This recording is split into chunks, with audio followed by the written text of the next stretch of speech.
రాధాకృష్ణ మహిళలకు బహిరంగంగా క్షమాపణ చెప్పే వరకు తమ పోరాటం ఆగదు అన్న వర్కింగ్ ప్రెసిడెంట్ చెవిరెడ్డి హర్షిత్ రెడ్డి.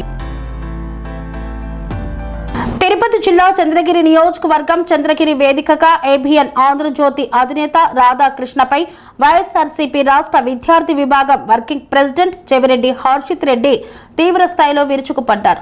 కొత్త పలుకు పేరుతో రాసే కథనాల్లో మహిళలను అత్యంత నీచంగా కించపరుస్తూ వారి వ్యక్తిగత జీవితాలపై దాడి చేయడం రాధాకృష్ణకు అలవాటుగా మారిందని ఆయన ధ్వజమెత్తారు. రాజకీయ విమర్శలు చేయడంలో తప్పు లేదని, కానీ కుటుంబ సభ్యులను, ఆడవాళ్లను కించపరచడం దుర్మార్గమని ఆగ్రహం వ్యక్తం చేసిన హర్షిత్ రెడ్డి రాధాకృష్ణకు అసలు ఇంట్లో ఆడవాళ్లు లేరా అని సూటిగా ప్రశ్నించారు. మహిళా లోకమంతా రాధాకృష్ణ తీరును అసహించుకుంటుందని, మహిళలకు బహిరంగ క్షమాపణ చెప్పే వరకు తమ పోరాటం ఆగదని స్పష్టం చేశారు. ప్రజల సమస్యలను పక్కన పెట్టి ఒక పార్టీకి కొమ్ము కాయడం మీడియా విలువలకు విరుద్ధమని, వైసీపీ నేత తమ్మిరెడ్డిని అక్రమంగా అరెస్టు చేసిన తీరు అరాచకానికి నిదర్శనమని హర్షిత్ రెడ్డి విమర్శించారు. రాధాకృష్ణ చేస్తున్న తప్పుడు ప్రచారాలపై ఖచ్చితంగా చర్యలు తీసుకోవాలని పోలీసులకు ఫిర్యాదు చేసిన ఆయన భవిష్యత్తుపై గట్టి హెచ్చరికలు జారీ చేశారు. 2029లో వైఎస్ఆర్సీపీ అధికారంలోకి వచ్చిన తర్వాత అనంతపురం నుండి శ్రీకాకుళం వరకు రాధాకృష్ణ ప్రతి పోలీస్ స్టేషన్ చుట్టూ తిరగాల్సి ఉంటుందని హెచ్చరించారు. అనంతరం రాధాకృష్ణపై చట్టపరమైన చర్యలు తీసుకోవాలని పోలీసులకు ఫిర్యాదు చేశారు.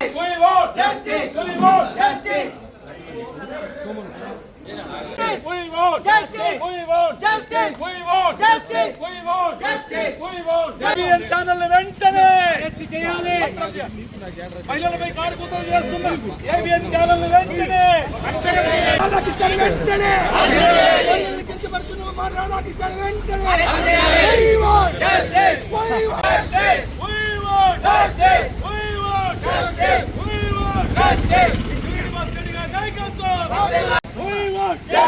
జై జగన్ జై జగన్ జై జగన్ భాస్కర్ నాయకత్వం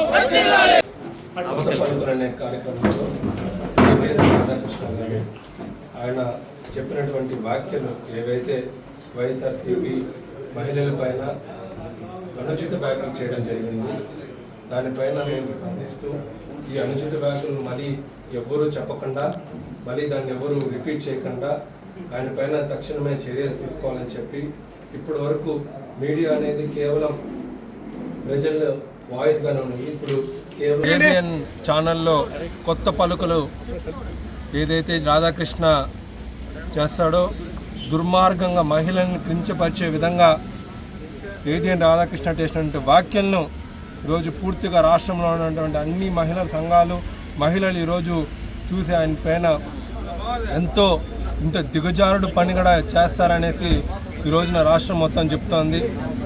నేను ఒకటే అడుగుతున్నా, మీ ఇంట్లో మహిళలు లేరా? మీ ఇంట్లో ఇదే విధంగా అంటే మీరు ఊరుకుంటారా?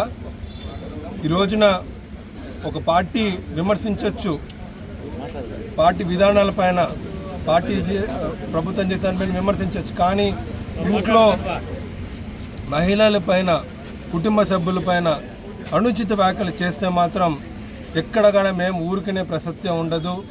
భవిష్యత్తులో కూడా ఏవైతే మీ కార్యక్రమాలు ఉన్నాయో అన్నిటిపైన ముట్టడించే కార్యక్రమం కూడా చేస్తాము. మొన్నటికి మొన్న మా కార్యకర్త అయినటువంటి తమ్మిరెడ్డి గారిని ఒక చిన్న కామెంట్ పెట్టారని చెప్పి ఈ నుంచి గుంటూరు తీసుకుపోయి మీరు అరెస్ట్ చేయడం కూడా జరిగింది. రేపు మీ పరిస్థితి ఆలోచించుకోండి. మీరు ఇక్కడ అనంతపూర్ నుంచి శ్రీకాకుళం వరకు కనిపించే ప్రతి స్టేషన్లో మిమ్మల్ని తిప్పుతామని కూడా ఈరోజు. స్వామి బోధానంద గోసేవ ఆశ్రమం సైతాపూర్. జ్యోతిష్యం, వాస్తుశాస్త్రం మన పూర్వీకులు మనకిచ్చిన వరం. దుర్గాదేవి, కాలభైరవ ఉపాసనతో వాక్సిద్ధి పొందిన శ్రీ శ్రీ బోధానందగిరి స్వామివారు మీకు ఎలాంటి సమస్యలున్నా, వాటిలో ముఖ్యంగా ధన నష్టం, ఆరోగ్య నష్టం, భార్యాభర్తల మధ్య గొడవలు, ప్రేమించుకున్న వారు దూరం అవడం, ఎన్ని సంబంధాలు వచ్చినా పెళ్లి ముడి పడకపోవడం, రోడ్డు ప్రమాదాలు, అప్పుల బాధలు, వ్యవసాయంలో నష్టాలు, పెద్దల మాట పిల్లలు వినకపోవడం, ఆరోగ్య శాంతి, గృహశాంతి, మనశ్శాంతి లేకపోవడం, ఇలాంటి సమస్యలు ఉన్నట్లయితే ఒక్కసారి స్వామీజీని కలవండి. మీ సమస్యలకు తగిన పరిష్కారాన్ని పొందండి. అంతేకాక అన్ని రకాల వ్యాధులకు గోపంచకవ్య మరియు మూలికా వైద్యం చేయబడును. నమ్మకంతో రండి, ఆయురారోగ్యాలతో వర్ధిల్లండి. మా అడ్రస్ స్వామి బోధానంద గోసేవ ఆశ్రమం, సైదాపూర్, వీరభద్రస్వామి గుడి దగ్గర, యాదగిరిగుట్ట. సంప్రదించవలసిన నెంబర్ 9849213754 మరియు 9618034138.